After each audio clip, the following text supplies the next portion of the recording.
কোরবানি দেওয়ার ক্ষেত্রে বিশেষ করে যখন ভাই ব্রাদাররা মিলে কোরবানি দেন তখন এরকম পরিস্থিতি তৈরি হয়। একটা গরুর দাম ধরেন 70,000 টাকা, তো এক ভাই তার উপার্জন অনেক কম, সেজন্য সে 5,000 টাকা দিছে, আর বাকি টাকা যেটা আছে সেটা হয়তো বাকি ভাইরা দিচ্ছে। কোরবানি হবে কিনা? উত্তর হলো কারোর কোরবানি হবে না। কোরবানিতে যে কোনো একটা পূর্ণ অংশ নিতে হবে, 7 ভাগের একটা পরিপূর্ণ অংশ, 7 ভাগের 1 ভাগ, 7 ভাগের 2 ভাগ, 3 ভাগ, 4 ভাগ, সর্বনিম্ন 1 ভাগ নিতে হবে। ভগ্নাংশ নেওয়া যাবে না, অর্থাৎ 1 ভাগেরও অর্ধেক নেওয়া যাবে না। 2 ভাই মিলে 1 ভাগ নিছে, হবে না, তখন সেটা গোস্ত খাওয়া হবে। পশু জবাই হয়ে গেছে সহি পদ্ধতিতে, গোস্ত খাওয়া হবে, কিন্তু কোরবানি হবে না। কোরবানি বিশুদ্ধ হইতে হলে প্রত্যেককে পূর্ণাঙ্গ একটা ভাগ নিতে হবে। হ্যাঁ, এখন এমন হতে পারে যে এক ভাইকে আল্লাহ আর্থিক সচ্ছলতা দিয়েছেন, বাকিদেরকে দেন নাই, তো কি হবে?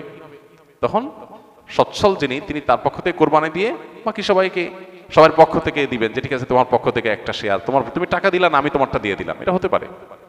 অথবা আরেকটা হতে পারে যে ঠিক আছে তুমি অল্প টাকা কামাই করছো, মাত্র 5,000 টাকা আছে, তুমি টাকা না দিলে তোমার কাছে ভালো লাগতেছে না, তুমি টাকা দিলে তোমার কাছে খুশি হবে, তো সেক্ষেত্রে 5,000 টাকা তুমি আমাকে দিয়ে দাও, এটা কোরবানির শেয়ার না। আমি কোরবানিতে এটা লাগাবো, সেটা ভিন্ন বিষয়, বাট তুমি শেয়ার হিসাবে দিলে না, এটা হতে পারে। প্রবাসীরা অনেকে একটা কাজ করে, বিশেষ করে মিডিল ইস্টে যারা থাকে, অনেক প্রবাসীরা কোরবানি ঈদের দিন নিজেরা একটা ছাগল জবাই করে। তো রুমে 5 জন থাকে, এখন 5 জন মিলে একটা ছাগল জবাই করলে ওই ছাগলের টাকা তারা ভাগ করে। এই যে এক ছাগলে কয়জন শরীক হতে পারবে, কয়জন কোরবানি দিতে পারবে? একজন, ভগ্নাংশ দেওয়া যাবে না। তাহলে একজন কোরবানি দিলে রুমের যে কোনো একজন কোরবানি দিবে, তো বাকি 4 জন তারা কি বসে বসে খাবে? গোশত তো সবাই খাবে, তো এই জন্য তারা 5 জন মিলে ভাগ করে টাকা দেয়। এখানে কারোরই আসলে কোরবানি হবে না, জবাই করা হবে, পশুর গোশত খাওয়া হালাল হবে, কিন্তু কোরবানি হবে না। যদি কোরবানি হতে হয় তাহলে এমন করা যেতে পারে, 5 জন মিলে টাকা দিল একজনকে, দিয়ে বললো ভাই আপনি মুরব্বী মানুষ, বড় মানুষ, বা আপনি যে কোনো কারণে আমাদের থেকে ভিন্নতর, তো এই টাকাটা আমরা সবাই তুলে আপনাকে দিলাম, কোরবানিটা আপনার তরফ থেকে আপনি দেন, সবটা একজনের হলো, গোশতটা সবাই খাইলো। বা এই বছর আপনার তরফ থেকে হলো, পরের বছর আমরা আবার সবাই টাকা পয়সা দিলাম, ভাই আরেকজন হলো, টাকা আপনাকে দিয়ে দিলাম আপনার তরফ থেকে হোক, কোরবানিটা একজনের হবে।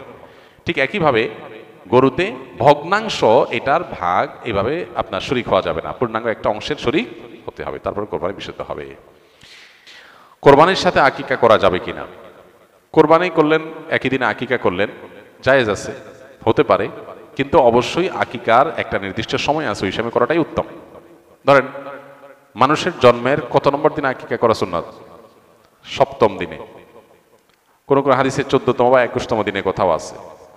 এটা হলো আকিকার একটা সময়, এটা মিস হয়ে গেলে তখন অপশন আছে, পরে করলেও হবে, কিন্তু ইচ্ছাকৃতভাবে এটাকে মিস করে কোরবানির জন্য অপেক্ষা করার তো কোনো যুক্তি নেই। কোরবানির যেরকম একটা সময় আছে, আকিকারও কি আছে?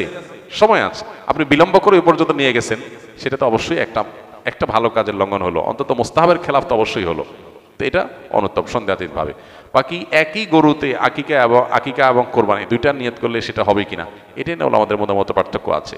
সন্দেহের ঊর্ধ্বে উঠতে চাইলে, ইখতিলাফের ঊর্ধ্বে উঠতে চাইলে অবশ্যই আলাদা আলাদা পশুতে করাটা উত্তম। বর্তমান জামানায় ইসলামিক গজলের মধ্যে বিভিন্ন থাম্বনেল ইউজ করা হয়, যা অনেকটা বাদ্যযন্ত্রের মতো, এই ধরনের গজল শোনা বা অনলাইনে রিলিজ দেওয়া জায়েজ হবে কিনা? থাম্বনেল যেটা, এটা তো একটা পিকচার, এখানে বাদ্যযন্ত্রের ছবি দিলেই ওইটা শোনা হারাম হয়ে যাবে না। যদি ইসলামী গজল বা গানের কথাগুলোর ব্যাকগ্রাউন্ড সাউন্ডের মধ্যে যদি কোনো মিউজিক থাকে, মিউজিক বাজে সূক্ষ্মভাবে, তাহলে সেটা শোনা না জায়েজ, গুনাহ, শোনা যাবে না। থাম্বনেলের মধ্যে ছবি কি দিচ্ছেন না দিচ্ছেন, থাম্বনেলে একটা তবলার ছবি দিয়ে দিলেন, কিন্তু ভিতরে প্লে করার পরে ভিডিওটা স্মুথ একদম খালি গলা গাওয়া হয়েছে, সেখানে কোনো মিউজিক্যাল ইনস্ট্রুমেন্ট ব্যবহার করা হয়নি, তো এটা হারাম হবে কেন? মিউজিক শোনা হারাম, মিউজিকের ছবি দেখা কি না, দেখলে হারাম হবে না। বিধায় আপনার থাম্বনেলের ছবি কি আছে না আছে এটার জন্য ভিডিও হারাম হবে না। তবে হ্যাঁ, আজকাল অনেক আপনার গজল, ইসলামী সঙ্গীত বের হয়েছে যেগুলোতে সূক্ষ্মভাবে মিউজিক আছে, আপনি একটু মনোযোগ দিয়ে শুনলে বোঝা যায় যে মিউজিক ব্যবহার করা হয়েছে, সেগুলো শোনা হারাম। এগুলো আপনার খুবই সূক্ষ্মভাবে মানুষকে হারামের দিকে নিয়ে যায়। আমরা হয়তো ইসলামের কথা শুনে, আল্লাহর কথা শুনে, কোরআন হাদিসের কথা শুনে, ভালো কথা শুনে আমরা এগুলোকে শুনি, কিন্তু নিজের অজান্তে আমি হারামে লিপ্ত হয়ে যাচ্ছি। এগুলোর আমাদের সতর্ক থাকতে হবে। ফ্রেশ খালি গলা গাওয়া হয়েছে এবং সেখানে মিউজিকের কোনো ইনস্ট্রুমেন্টের ব্যবহার করা হয় নাই, শুধু সেগুলো আপনি শুনতে পারবেন। আল্লাহ আমাদেরকে আমাদের তৌফিক দান করুন। জাযাকুমুল্লাহ খাইর। সুবহানাল্লাহি ওয়া বিহামদিহি, সুবহানাকাল্লাহুম্মা ওয়া বিহামদিকা।